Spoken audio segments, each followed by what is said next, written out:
Finding love at a job is not uncommon, but what happens when the relationship fizzles out and you still work together?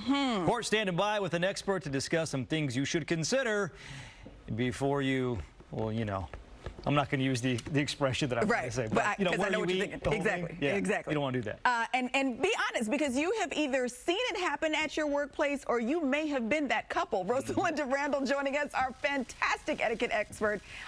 Just kind of talking about how to navigate this whole workplace romance thing, because it can really be great or it can be really, really bad.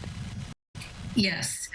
First of all, please check the company policy manual. You signed it at some point, but you know how we just peruse, sign, and start our day. So that is something that is very important. Some companies forbid, I don't know how they can do that, but forbid romantic relationships. Others only forbid boss-subordinate relationships, which makes sense.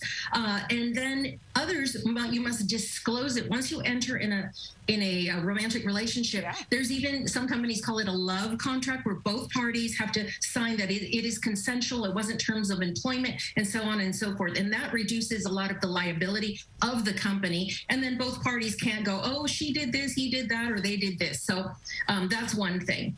Now, are they already in a relationship is a really good question to ask, whether it's at work or not. Is your intended boo already hooked up with somebody? Well, I mean, some people had side things going on, so you can't determine what they want and what they wouldn't want. However, it gets a little bit stickier, and you never know. But it could be difficult in the workplace setting to discreetly find out. You can ask a coworker, but if that coworker's friends and the gossip goes and all that stuff, I recommend getting to know them on a professional level first. They're at work. What if their ethics and the professional style doesn't align with you? Then it's over anyway. So why pursue it? Go in a group setting with a bunch of coworkers, and then if there's the opportunity or you feel the vibe where you have a little private conversation, you build trust, get to know them, and that's how it's easier to find out without being, you know, shunned completely or shut down. And find out if they're receptive. You can also search them on social media these days. You know, that's an easy way to find out as well. Well, and you touched on it, to find out if they're receptive, because that's the serious thing, is to make sure that the attention is welcome. And how can you really tell? Some people get offended because you just say, wow, you're looking great today. What do you mean by that? You know, that's why I say get to know them a little bit before you approach them. And also, is it a romantic interest you have in them, a potential romantic, or just a hookup? Like, that's very different.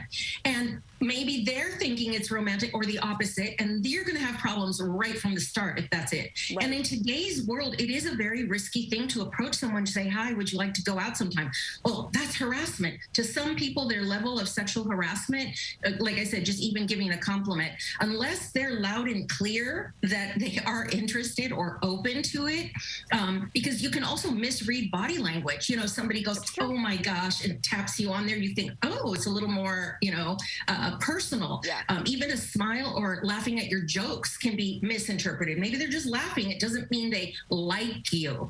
And I just want to say a quick note for the people who are approached and you want to decline.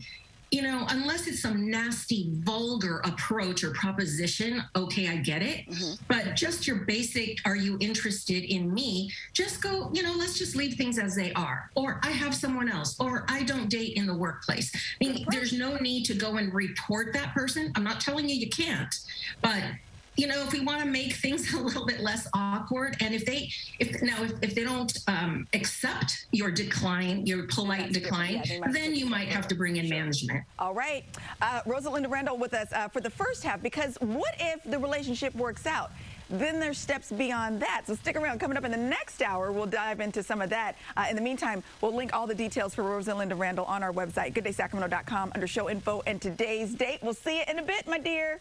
Great. All right. John, back over to you. I remember hearing a story about a husband and wife anchor team who got divorced from each other. Ooh.